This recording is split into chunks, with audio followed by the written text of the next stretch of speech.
Week 10 takeaway time. I'm Jerry, and here we are with the Week 10 takeaways. Do them every week, going over kind of biggest winners and losers and a quick recap of every game every week. Weekly videos we have are takeaways. I do picks every week as well as power rankings, and I try to throw in another miscellaneous video for fun. If you have any ideas of any videos you want me to post, comment down below. I just recently posted a Bears video going over the quarterback situation. Have a couple likes, but I'm trying to reach just 10 likes on that video to do another Bears video, because big Bears fan, big knowledge on the Bears, a lot of opinions and some hot takes. So let's get right into the takeaways from every game this week. Before we get there, don't forget to like, comment, and subscribe. So let's start off with Panthers-Bears. This game was really tough to watch. I put for the Panthers, offense struggled as usual. There was, Bears were getting some pressure. Montez Sweat definitely helped in that game, but wasn't amazing, wasn't anything special. And the Panthers still weren't able to do very much on offense. It's been a consistent problem. I put the punt return touchdown was their only touchdown. Former Bear, Ihmir Smith-Marsette, takes one to the house, who famously ruined two long touchdown runs by Justin Fields last year and then got cut. And I put hard to watch, not hard to watch, but hard to spell, hard to watch, hard to type. You know what? I'm going to be honest. I was editing that text on my phone, and I'll take the blame for that there. But the Bagent did not look good. A lot of wobbly throws.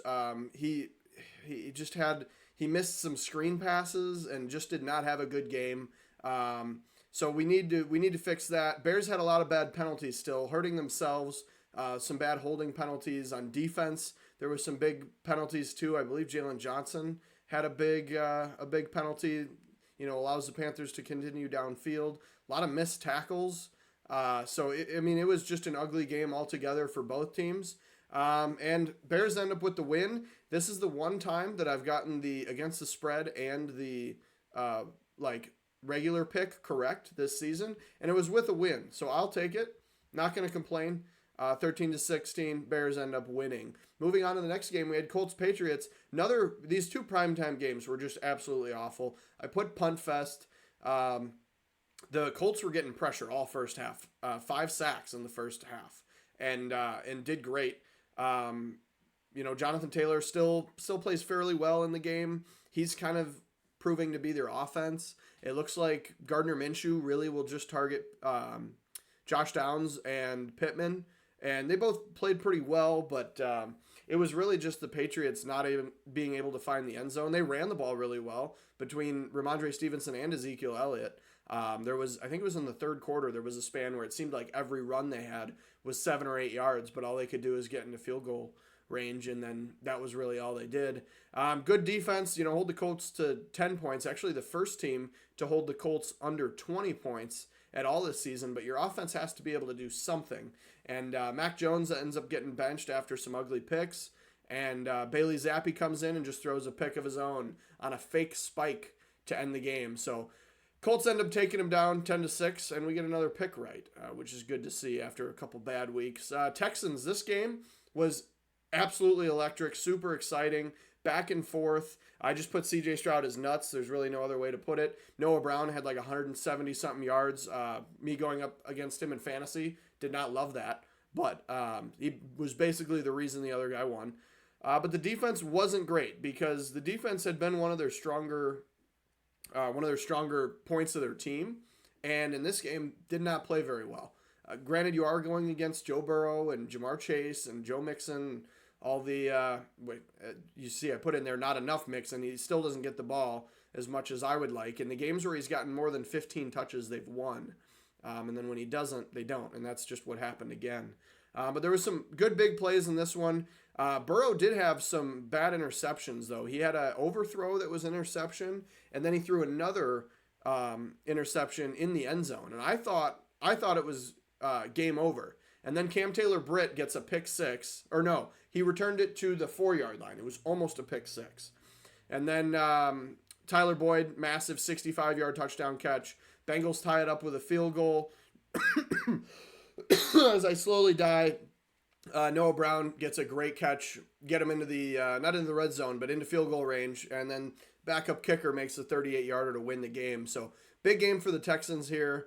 Again, I put not enough Joe Mixon. They just when they use him, they win the games. He doesn't run the ball super efficiently. He doesn't have even yards per carry. Isn't great this year, but they do well. And then I put defense couldn't finish because all they needed to do was hold him there on that last drive, and it was another quick game-winning drive by C.J. Stroud.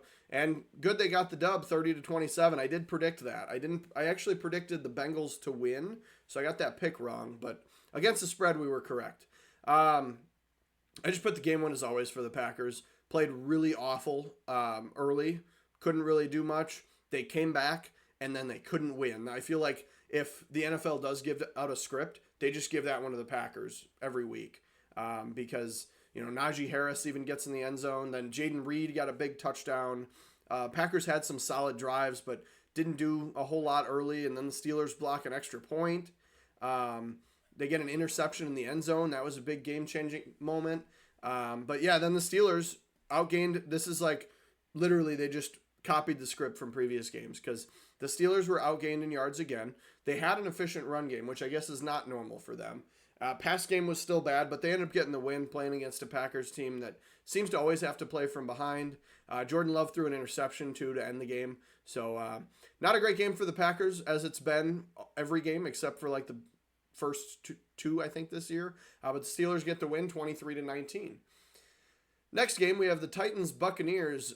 Couldn't put the offense together. Will Levis looks great his first week, and then he can't do a damn thing the rest of the year so far, these last two games.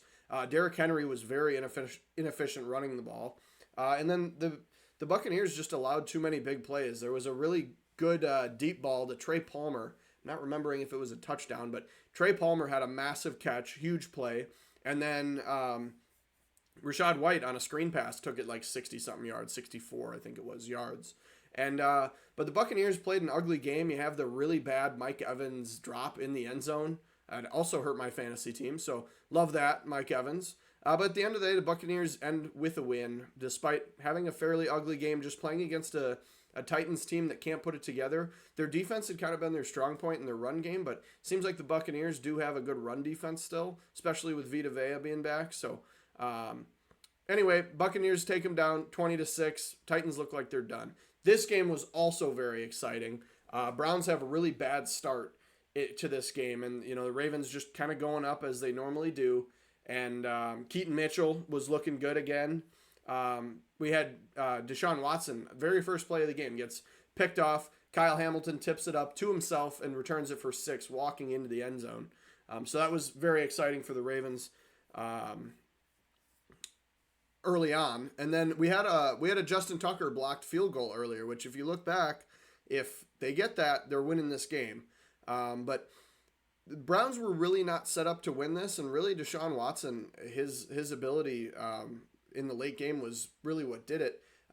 James Prochet had the muffed punt that I thought kind of put the game away. I was like, there's no way the Ravens lose this now. End up still losing. There was in the red zone when they muffed the punt, the Browns and the Ravens were just going back and forth with penalties, and the drive got extended like twice, and the Browns held them. So Browns' red zone defense was phenomenal there and end up being a big reason why they win this game. But the Browns take down the Ravens 33-31.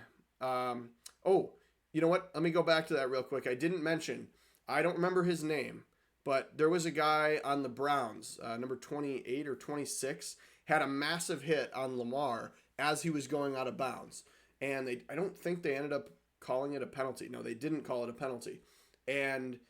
But Lamar flew out of bounds, like he got airborne out of bounds and flew to the ground. Next play, the guy that hit him, Lamar throws a horrible ball, and then it gets picked. And then after that, there was the red zone drive where Lamar couldn't get it in. And it seems like that could have been a big turning point in the game. Just wanted to make sure I mentioned that. Next, we have 49ers. 49ers are back. There's not much to talk about here. The touchdown streak ends. Purdy needs to keep this up, though. I mean, he had I think he had the best passer rating this week. We'll talk about that a little bit later. But yeah, Purdy threw the ball really well, getting it to George Kittle. Kittle had a massive touchdown. The Jags just could not do anything on offense.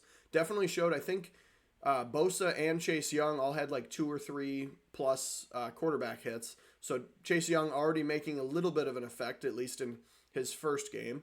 And the defense just stepped their game up. The Jaguars have had good offense so far this year, but they locked them up.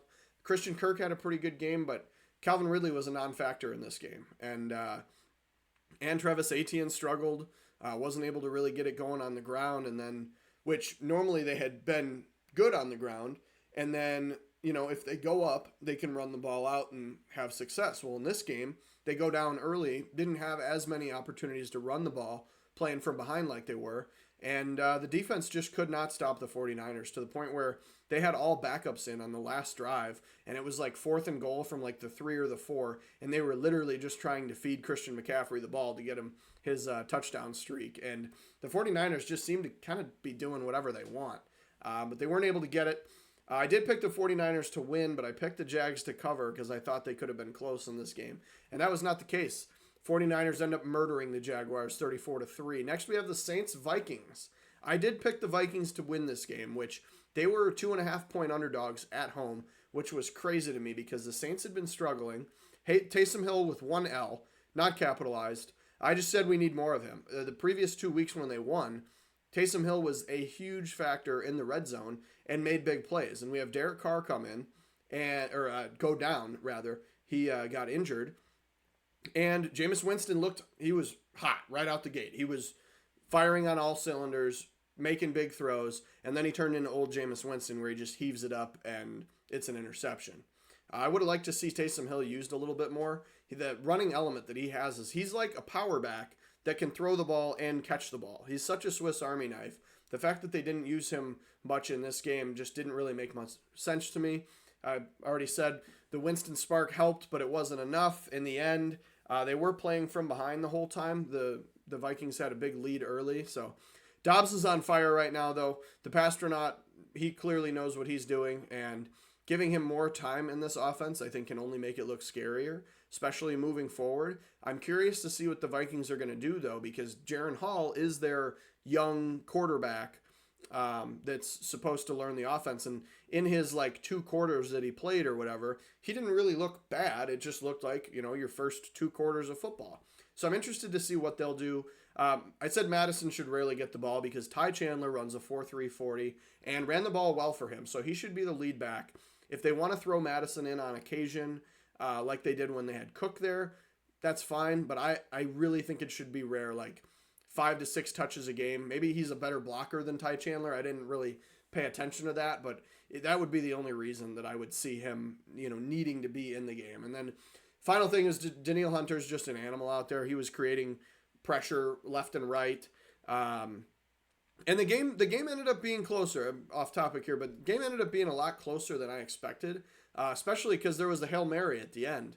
Jameis Winston just threw it up, went incomplete, and earlier before that, because they got another chance at the end. Before that, Jameis Winston had a bad overthrow that ended up being a turnover on downs and was honestly part of the reason they lost the game because they had a chance and it was an open receiver, just an overthrow. That's why they ended up losing closer than it should have been. Vikings were up 24-3 or something at halftime. So Vikings are going to have to figure out how to just absolutely beat down opponents because that was a problem last year is they can take a big lead, but then they just get really conservative and don't take advantage of it and then can end up even in some cases lose games. That's why they won a lot of close games last year, but don't even let it be close. Just play like the 49ers and just ram it down their throat and win the game. So either way, Vikings play a good game, win the game 27-19.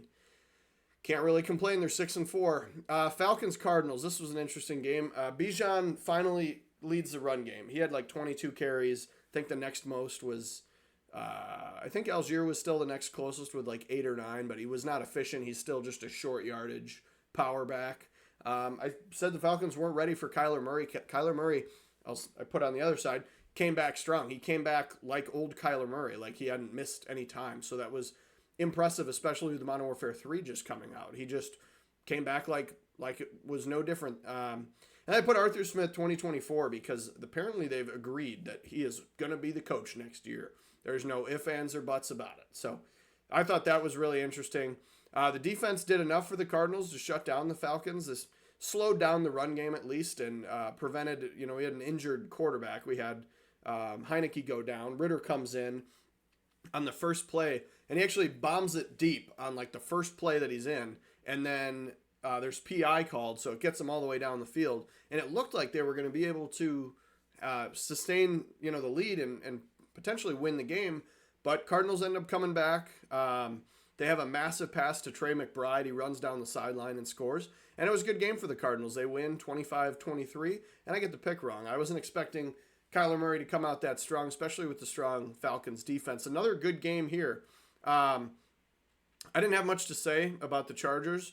I put Monty as a game changer because although Jahmyr Gibbs is electric and looks good when he plays, he seems like he just gets 100 yards.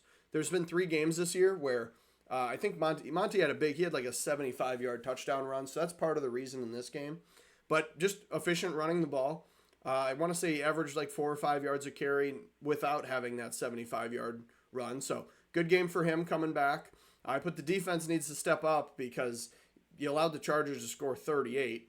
And the Lions had been looked at as one of the better defenses. Then I think, being a Bears fan, I think about, well, Chargers only scored 30 against the Bears.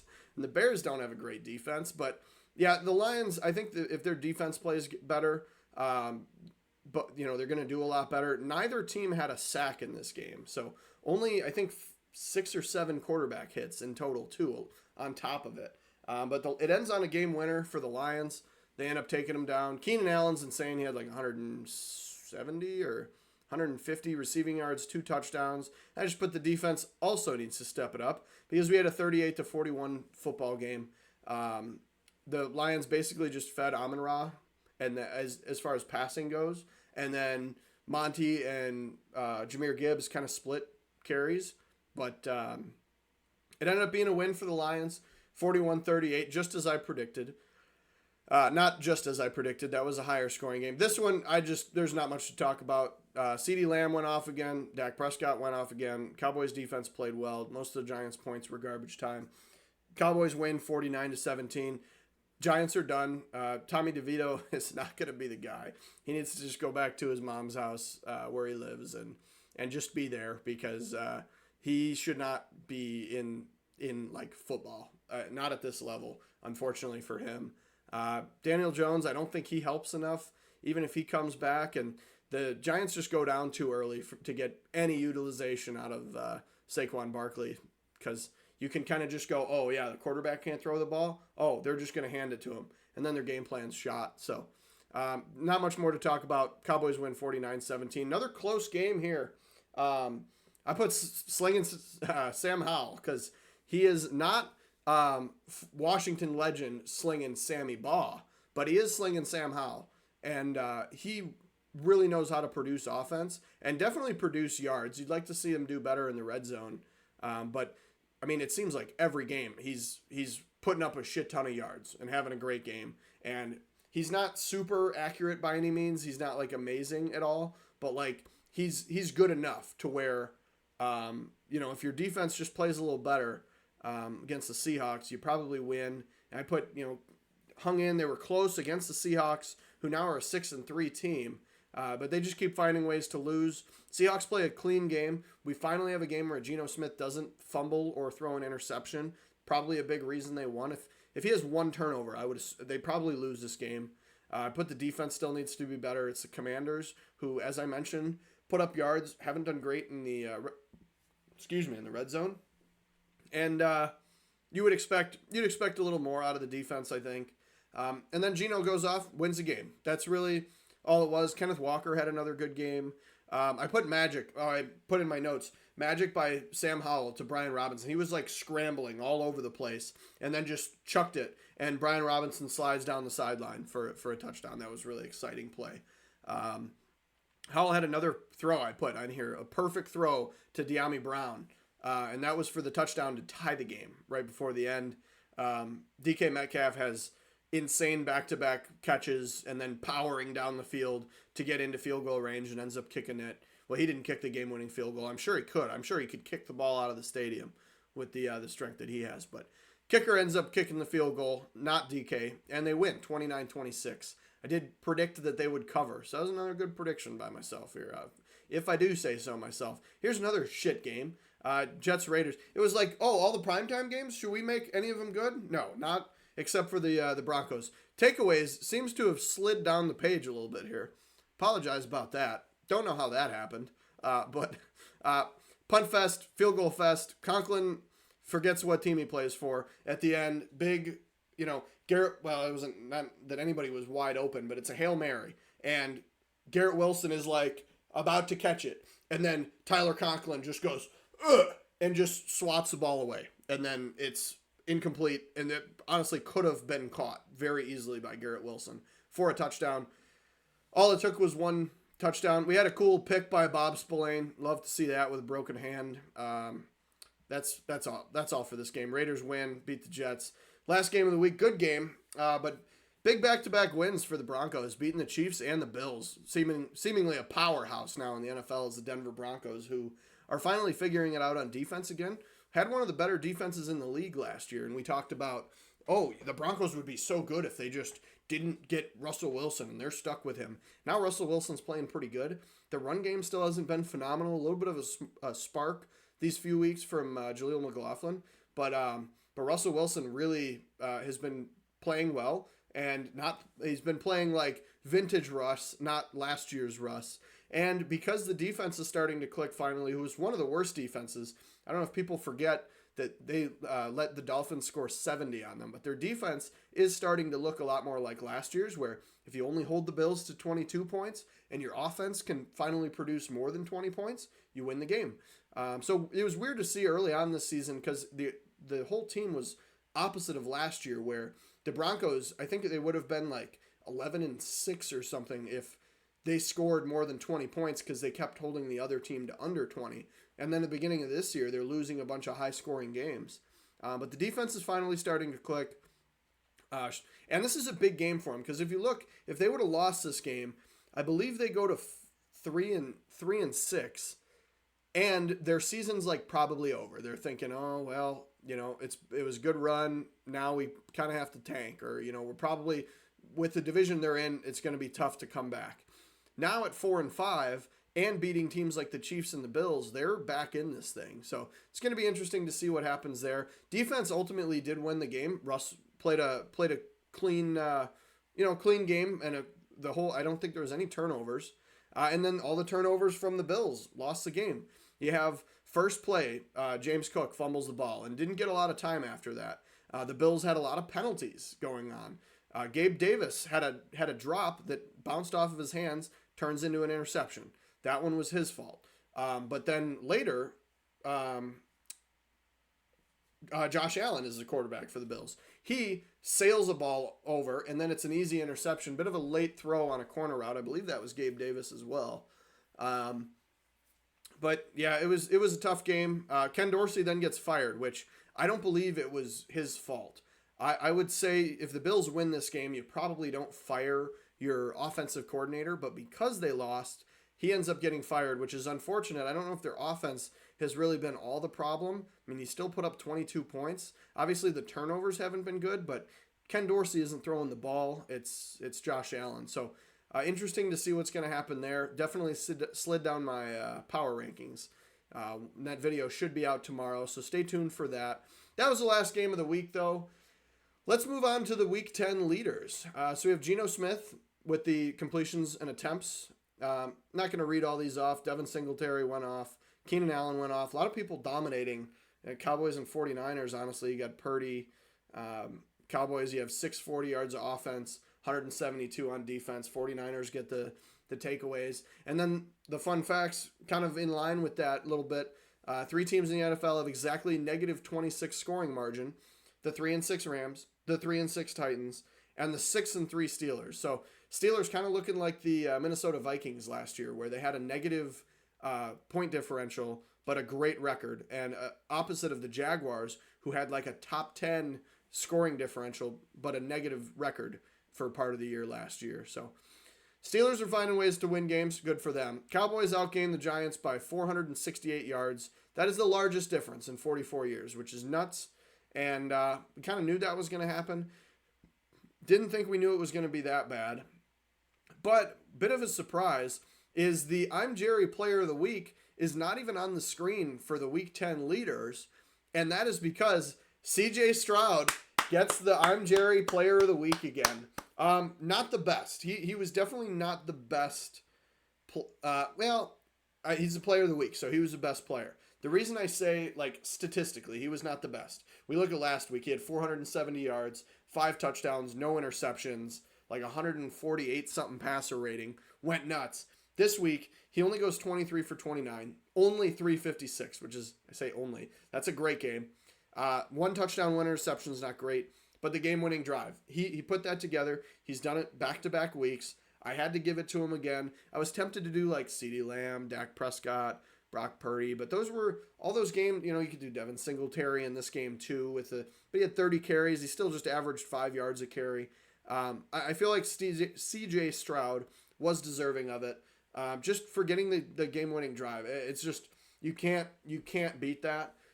So I had to go with that. In the end, CJ Stroud, the I'm Jerry Player of the Week, Week 10. And then finally, I like to go over all of my records. So we got better. So this week I go 8-6, just straight up picks. And then against the spread, I actually went 10-4 this week. So good week against the spread, increasing to 71 and 78. Really trying to fix that. I didn't start doing my spread picks until like week 4 or 5. So the first few weeks, I just did like dead even. So like we'll call it 40 and 40 is what I started with, or whatever by the time it was that week. And then week 6, I had an awful week and went like, I think it was like 3 and 11. And then week 7, you can see I didn't do good at all. And I think I was like 4 and 9 that week too against the spread. So not good weeks there. Better rushing had one of its best. Better rushing team had one of its better records this week, 10-4. Again, that's the team that runs the ball the best. As far as yards or yards per carry, usually one team dominates. The tiebreaker. So I basically pick whatever team has more yards, and then look at the yards per carry. And if the yards per carry is significantly higher, then that team will win it if they're close. Or if one team's at like 80 rushing yards, others at 100, but the team with 80 has 6 yards a carry, the other one's 4, that team will get it. And just kind of gauge. It's not like super technical or scientific, but I'm usually pretty fair with picking that. But it's just interesting to me how often the better rushing team wins the game. And I also factor in, like, in the Lions game, Montgomery had a 75-yard rushing touchdown. That's going to inflate the stats a little bit. So you can't factor that stuff in. But the better rushing team, killing it this year. Keep that in mind if you're making your picks. If there's a team that you think it could be a close game, think about who might run the ball better.